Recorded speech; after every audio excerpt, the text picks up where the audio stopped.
2 दिवसापासून संगमनेरचं वातावरण तापलेलं आहे.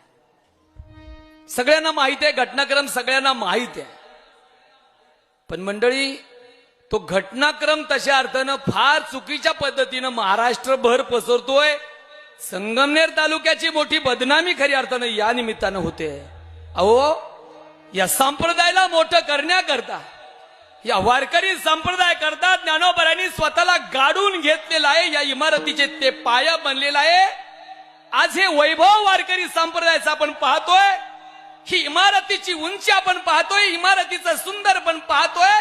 पण या सुंदरपणाकरिता, या इमारतीच्या मोठेपणाकरिता कुणीतरी गाडून घेतलंय. ते गाडून घेणारे ज्ञानोबराय आहे. फुकट म्हटलं जात नाही, ज्ञान देवे रचिला पाया.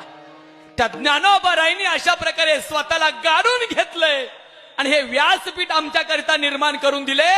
याच व्यासपीठाच्या माध्यमातून समाजामध्ये प्रेम पेरायचंय, आपुलकीनं समाज एकत्रित जमा करायचाय, बंधुभाव त्यांच्यामध्ये नांदला पाहिजे. ही रास्त भूमिका माझ्या ज्ञानोबराय तुकोबरायांची आहे. पण एक लक्षात घ्या, यात असणाऱ्या स्टेजवरून, यात असणाऱ्या नारदाच्या गादीवरून जर खऱ्या अर्थानं विष पेरण्याचं जर काम होत असेल तर समोरचे सुद्धा विषाचीच प्रतिक्रिया येणार आहे. जे पेरलं जाणार आहे तेच उगवणार आहे.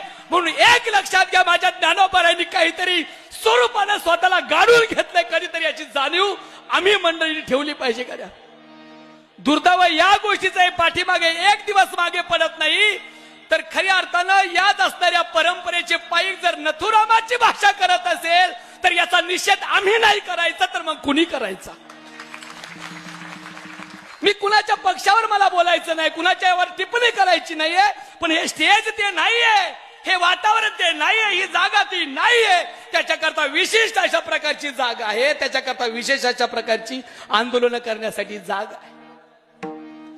समोरच्यानं मर्यादा ठेवली नाही असं जर तुमचं उत्तर असेल, पण मला एक सांगायचंय, आम्ही पहिल्यांदा मर्यादा पाळली का या जागेची? आम्ही पहिल्यांदा खऱ्या अर्थानं अवलोकन केलं पाहिजे. आम्ही त्याचे खऱ्या अर्थानं जबाबदार खऱ्या अर्थानं आहोत. म्हणून सर्वस्वी जबाबदारी आम्हा कीर्तनकारांची आहे, आमच्या संप्रदायातल्या लोकांची आहे. अशा ज्ञानोबरायांनी स्वतःला काढून घेतलंय. त्याच्याकडे याची जाणीव सर्वस्वी आपल्याला लक्षात आली पाहिजे. वयाच्या 22व्या वर्षी समाधिस्थ झाले माझे ज्ञानोबराय. माझ्या तुकोबरांनी जगाचा विचार केला, समाजाच्या हिताचा विचार केला. आणि या ठिकाणी जर विष पेरलं जात असेल तर समाजाला काय करायचं, काय स्वीकारायचं? आम्ही संस्थेचे पायी का? बाहेरच्यांनी यायचं, आग लावून जायची.